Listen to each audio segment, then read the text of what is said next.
Bonjour à tous. Nous nous retrouvons ce dimanche et avec toute l'Église, nous fêtons la présentation de Jésus au Temple. Et donc c'est un épisode qui nous replonge dans la vie de Jésus, même si nous avons déjà commencé le temps ordinaire, dans l'enfance de Jésus, où selon la loi, les parents viennent présenter au Temple leur fils premier-né. Et donc Joseph et Marie accompagnent Jésus et vont le présenter au Temple.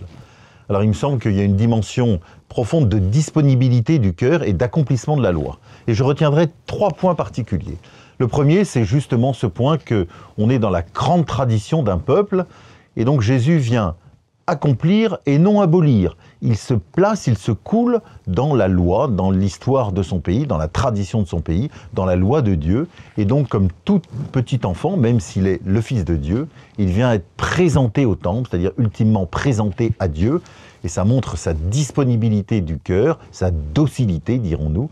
Et c'est très touchant de voir que Jésus accepte, même s'il est tout petit, de rentrer dans cette belle tradition de disponibilité, de présentation au Seigneur. Le deuxième point, c'est les 2 personnages qui nous sont présentés dans ce texte, qui sont des personnages très touchants, le vieillard Siméon et la prophétesse Anne.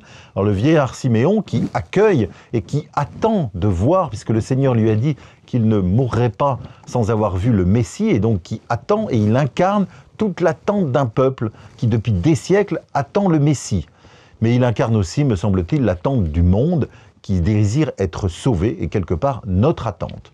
Et puis à côté, il y a la prophétesse Anne, qui est un personnage charismatique, qui prophétesse, donc elle parle au nom de Dieu, et elle chante les louanges du Seigneur, et donc elle prie, comme nous dit le texte, la majorité du temps elle est au temple, et elle chante les louanges du Seigneur, et elle reconnaît elle aussi quelque part, et elle chante la joie de pouvoir accueillir l'enfant Jésus et ses parents.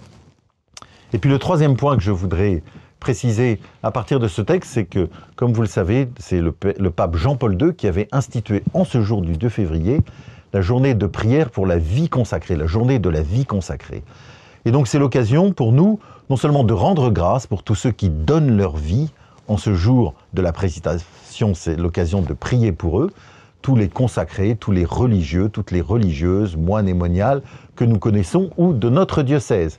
C'est aussi l'occasion non seulement de prier pour eux, mais de prier pour les vocations à la vie consacrée et de rendre grâce avec toute l'Église pour ce don de la vie consacrée.